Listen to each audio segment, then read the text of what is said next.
jalan. Ya, jadi Anda butuh ini kualitas yang disebut kesabaran ini. Itulah mengapa kesabaran kita haruslah tanpa batas. Ya, saya pernah bikin quote ya, kalau kesabaran itu ada batasnya berarti ya dia nggak sabar. Sesimpel itu kan. Kesabaran harusnya ya tanpa batas. Kalau di teks itu disampaikan begini, kesabaran haruslah kesabaran itu seperti samudra dalam hal kedalamannya yang tidak terukur gitu. Jadi kesabaran kita juga harusnya tidak terukur. Tidak mudah untuk mempraktekkan kesabaran karena tidak hanya orang-orang itu berperilaku tidak sesuai dengan yang kita inginkan. Kadang benda-benda mati juga bisa membuat kita kehilangan kesabaran kan? Ya enggak sih? Kalau Anda sedang memperbaiki dulu waktu masih SMA itu, ketika saya masih hobi-hobinya naik sepeda motor roda 2 itu, saya suka bongkar-bongkar sepeda motor gitu. Bongkar-bongkar aja gitu, bongkar-bongkar. Tapi selalu saja setiap kali saya membongkar sepeda motor, begitu saya mengembalikannya bagian per bagiannya, itu saya selalu untung. Untung baut 1, untung baut 2 gitu. Paham nggak? Yang laki-laki mungkin paham ya. Kok kenapa nggak bisa bautnya pas gitu? Saya salah yang di mananya, yang kurang dan lain sebagainya gitu. Kadang kalau nggak hati-hati juga bisa kehilangan kesabaran ya. Karena kan harus dibongkar lagi, dipikir ulang lagi begitu. Nah, jadi lihatlah, benda-benda mati juga bisa menguji kesabaran Anda loh. Ya, misalkan ini Anda lagi jalan di depan, kaki Anda terantuk batu, kemudian jari-jari Anda berdarah, Anda bisa kehilangan kesabaran. Atau Anda turun tangga, kemudian karena kurang waspada Anda jatuh, Anda bisa kehilangan kesabaran. Ya, nah oleh karena itu, ya, kesabaran kita haruslah seperti samudra tanpa batas, ya. Terhadap apapun itu kita harus melatihnya seperti itu, ya. Kenapa? Karena dengan kesabaran yang kita praktekkan itu kita akan bisa menghalau kemarahan, menghalau kebencian, menghalau rasa tidak suka, ya, menghalau juga kualitas-kualitas batin yang tidak baik.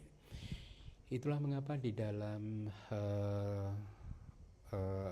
kitab kita kesabaran itu didefinisikan seperti ini. Jadi bagusnya kitab suci kita itu adalah setiap kali, ini ciri abhidhamma sih sebenarnya. Setiap kali mengajarkan sesuatu selalu didefinisikan dengan sangat detail, ya. Ciri abhidhamma adanya di abhidhamma. Jadi kesabaran itu kamana lakana. Kamana lakana itu memiliki karakteristik toleran. Ya, kamana itu acceptance juga bisa, ya, toleran juga bisa, ya. Nah, jadi karakteristik dari kesabaran kita itu adalah toleran. Lihatlah, kita toleran dengan orang lain. Toleran itu tahu ya, bisa menerima perbedaan, menghargai perbedaan, ya. Kalau Anda sabar, bayangkan pasti banyak kan di momen-momen kehidupan Anda, di hari-hari di dalam kehidupan Anda, ketika Anda bisa sabar terhadap sesuatu, ya, meskipun sebenarnya hal yang sedang Anda hadapi tidak sesuai dengan yang Anda inginkan. Bukankah pada saat itu Anda mempunyai sifat toleran terhadap kejadian tersebut, terhadap orang tersebut, terhadap benda mati tersebut? Toh, ya kan? Acceptance itu kayak penerimaan. Kita menerima apapun dari orang lain dengan tanpa perlawanan, tanpa permusuhan. Kita menerimanya, lapang dada, ya. Nah, itu adalah karakteristiknya. Kalau fungsi dari kesabaran adalah ida anita rasa. Fungsinya adalah untuk bisa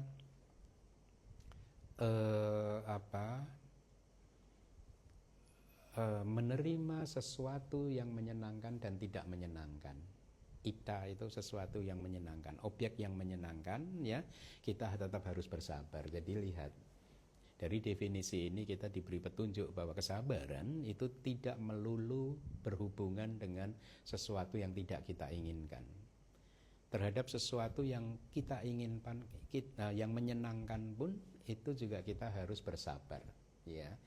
Seringkali di dalam kehidupan Anda mendapatkan sesuatu yang sangat menyenangkan, tapi Anda bisa kehilangan kesabaran pada waktu itu ketika sesuatu yang menyenangkan itu sedang muncul.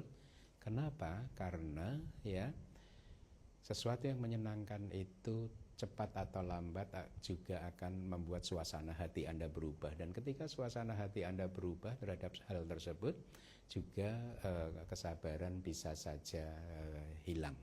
Ya. Contohnya apa? Anda bisa ambil contoh apa saja ya, ketika melihat sesuatu yang menyenangkan ya, kemudian karena satu dan lain hal, sesuatu yang menyenangkan itu yang secara umum harusnya adalah sesuatu yang menyenangkan, melakukan hal yang tidak sesuai dengan harapan Anda bisa saja kehilangan kesabaran. Contoh konkretnya begini, melihat seorang biku itu adalah melihat sesuatu yang menyenangkan menurut ajaran Buddha kan. Saya ini kan objek yang menyenangkan bagi Anda kalau menurut Abhidhamma. Tapi bisa saja satu hari nanti saya melakukan sesuatu yang tidak sesuai dengan harapan Anda. Ya, jadi Anda akan bisa kehilangan juga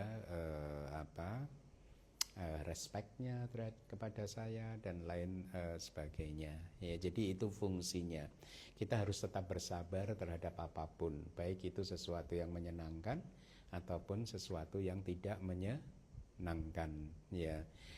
Nah, kalau manifestasinya itu adiwasana itu endurance, ketahanan di dalam hati Anda ya, untuk menerima sesuatu yang menyenangkan dan tidak menyenangkan ya, supaya suasana hati Anda tetap stabil ya, tidak memunculkan kilesa. Itulah mengapa seringkali orang keliru menganggap bahwa orang yang kuat itu adalah orang yang tegas, marah dan lain sebagainya ya. Tapi sesungguhnya menurut ajaran Buddha, orang yang pemarah itu adalah orang yang lemah, bukan orang yang kuat, karena dia nggak punya daya tahan untuk menerima perbedaan. Dia tidak mempunyai kesabaran untuk menerima kejadian-kejadian yang tidak sesuai dengan yang dia harapkan.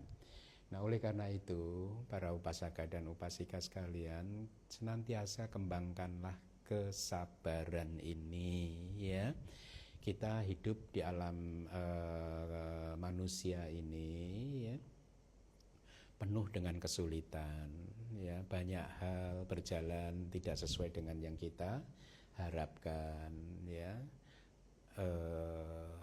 Kalau kita mempunyai panduan yang benar seperti yang diajarkan oleh Buddha ya, maka kita akan lebih bisa menjalani kehidupan sebagai manusia ini dengan penuh kedamaian ya.